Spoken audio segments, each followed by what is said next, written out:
अल्लाह का तराजू इंसाफ तोलता है, मुजरिम अगर न बोले तो जुर्म बोलता है।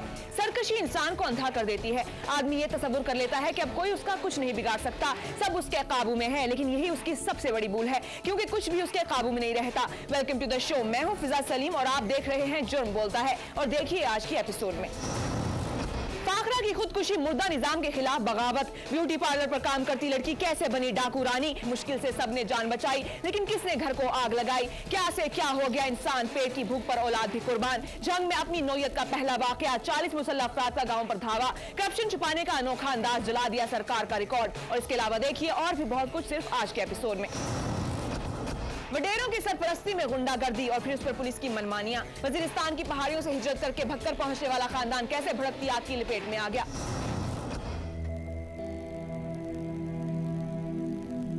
घर को हर तरफ से आग लगा दी गई। बच्चे, औरतें, मर्द सब घर में मौजूद थे। लगता यही था कि वो जलकर राख हो जाएंगे। आग और धुएं के दरमियान चीखों पुकार ने अहले इलाकों को उस तरफ मुतवज्जो किया। कोई इस कदर सफाक कैसे हो सकता है। वजीरिस्तान से अपने भाइयों और अहले खाना के हमरा हिजरत करके आने वाले नियाज खान को क्या खबर थी कि उसे ये दिन भी देखना पड़ेगा। ये खानदान बक्कर की तहसील कलोरकोट के इलाके चांदनी चौक सरगोदा रोड पर आबाद हुआ। मेहनत कश खानदान मेहनत मजदूरी करके अपने बच्चों का पेट पाल रहा था कि फिर अचानक इस घर को किसी की नजर लग गई। नजीर के घर में जवान बेटियां थीं, लेकिन घर के बाहर पिछले चंद दिनों से 4 अफराद मुसलसल चक्कर लगाते दिखाई दिए। उनकी ये हरकत घर के मर्दों को बहुत नागवार गुजरी। तो क्या हुआ उसके बाद ये दिखाएंगे आपको, लेकिन एक शॉर्ट ब्रेक के बाद। Welcome back.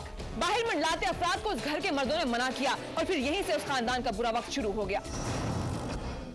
ये औबाश सिफत अफराद नजीर अहमद, रफीक सोहा, अता मोहम्मद सोहा और यूसुफ थे। लेकिन मना करने पर अता और यूसुफ गजबनाक हो गए और कहा कि ये हमारा इलाका है, तुम फौरी तौर पर ये जगह छोड़ दो। जिस पर नियाज खान और उसके भाइयों ने उनसे कहा कि ये तो सरकारी जमीन है, हम यहाँ 35 साल से मुकीम है और किसी को हमसे कोई शिकायत भी नहीं है। लेकिन मुल्जिमान रुकने वाले नहीं थे। वो अगले रोज नजीर अहमद और रफीक सोहा को भी साथ ले आए। इस मौके पर नजीर अहमद, जो कि गवर्नमेंट पंजाब के गुलामा डेयरी फार्म में मुलाजिम है, उसने एक नई चाल चली। सादा लो अफराद को सरकार के नाम पर धमकी दी गई। नजीर ने कहा कि गवर्नमेंट यहाँ पर अस्पताल बनाना चाहती है और अगर तुम लोगों ने ये जगह खाली ना की तो हमें तुम्हारे घरों को आग लगाने का हुक्म मिला है। आग लगाने का हुक्म मिला है। ये सुनते इस सादा लो नियाज खान और उसके भाइयों ने उनकी बहुत मिन्नत समाजत की कि हम छोटे छोटे बच्चों को लेकर कहाँ जाएंगे, आप हमें 1 माह का वक्त तो दें, हम ये जगह छोड़ देंगे। मगर मुल्जिमान ना माने और गुस्से में वहाँ से चले गए। मुल्जिमान के बदले हुए तेवर देखकर नियाज के खानदान ने 1-2 दिन में घर खाली करने का इरादा किया, मगर बदकिस्मती उनका मुकद्दर बन चुकी थी। 13 मार्च को दोपहर 2 बजे सब लोग अपने अपने घरों के अंदर मौजूद थे तो चारों अफराद नजीर अहमद, रफीक सोहा, अता मोहम्मद सोहा और यूसुफ ने घरों को 3 अतराफ से आग लगा। आसपास मौजूद खुश झाड़ियों और लकड़ी की छतों के बाइस आग ने फौरन घर को अपनी लपेट में ले लिया। आग इतनी शिद्दत और तेजी से फैली कि वो बमुश्किल अपने और अपने बच्चों की जान ही बचा पाए, मगर अपने साजो सामान को ना बचा सके। आग लगने पर अहले इलाका भी वहाँ पर इकट्ठे हो गए और उनके साथ आग बुझाने में मदद करते रहे। मगर अफसोस के इस अंधोनाक वाक़े पर चंद फर्लांग के फासले पर बैठे चांदनी चौक पुलिस चौकी इंचार्ज जुल्फिकार शाह ने मौके पर आना गवारा तक न किया। और जब नियाज खान पुलिस चौकी चांदनी चौक पर मुल्जिमान के खिलाफ दरख्वास्त लेकर गया तो उसने पहले मुकदमा दर्ज करने से ही इनकार कर दिया। ताम सड़क के किनारे होने वाली इस वारदात की इत्तला DPO बक्कर राय एजाज अहमद को भी दी गई, जिनके हुक्म पर 2 दिन बाद 15 मार्च को FIR तो दर्ज हो गई, मगर इंचार्ज चौकी बाद सरफराज के खिलाफ कार्रवाई करने में टाल मटोल से काम लेने लगा। मुल्जिमान को पकड़ने की बजाय चौकी इंचार्ज ने मुद्दई पार्टी पर सुलह के लिए दबाव डालना शुरू कर दिया, मगर किसी के कहने पर कोई तो था जो कानून से ज्यादा अपनी ताकत का मुजाहिरा करने लगा। जुर्म बोलता है कि टीम ने बक्कर से 90 किलोमीटर दूर जाए बकुआ का दौरा किया और मुतासिरा खानदान से उनके साथ होने वाले जुल्म के बारे में हकायक जानने की कोशिश की। इस मौके पर गम अलम की तस्वीर बने नियाज खान ने जुर्म बोलता है कि टीम को बताया कि मुल्जिमान अक्सर मुख्तलिफ हीलों बहानों से हमारे घरों के आसपास घूमते थे।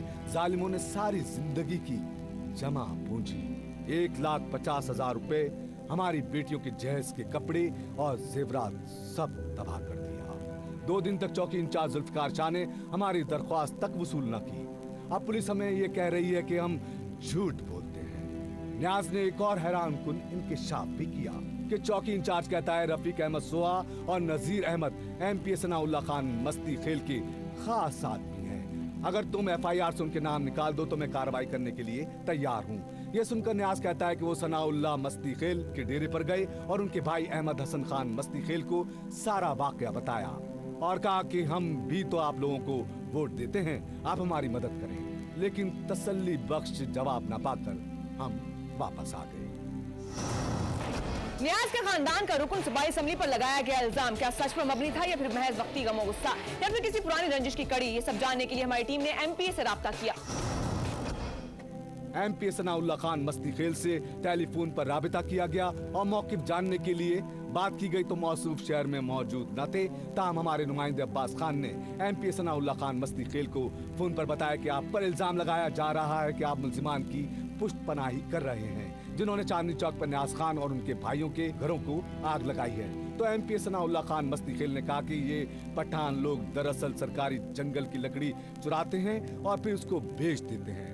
मैंने कई बार असेंबली में इस मसले को उठाया है कि सरकारी जंगल की लकड़ी की चोरी में मुलव्विस अफराद के खिलाफ कार्रवाई की जाए, इसलिए वो मुझ पर इल्जाम लगा रहे हैं। और रही बात घरों को आग लगाने की, तो ऐसा कोई वाकया ही पेश नहीं आया, जबकि सरगोदा क्लोरकोट रोड पर जले हुए घर आज भी उसका मुंह चिढ़ा रहे हैं। सवाल यह है कि अगर वो लकड़ी चोर थे भी तो इसके लिए कोई कानूनी कार्रवाई नहीं की जा सकती थी, या उनके घरों को जला देने से जंगलात में होने वाली लकड़ी चोरी की वारदातें खत्म हो जाएंगी। इसके बाद जुर्म बोलता है कि टीम जब पुलिस चौकी चांदनी चौक पहुंची तो चौकी इंचार्ज समेत वहां पर कोई भी मौजूद न था, जिस पर हमारी टीम वापस भक्कर पहुंची और डीपीओ भक्कर राय एजाज अहमद से मुलाकात की। राय एजाज अहमद ने बताया कि इस वाक़े की एफआईआर दर्ज कर ली गई है। मुल्जिमान चाहे कितने ही बाअसर क्यों ना हो, उनके खिलाफ भरपूर कार्रवाई अमल में लाई जाएगी।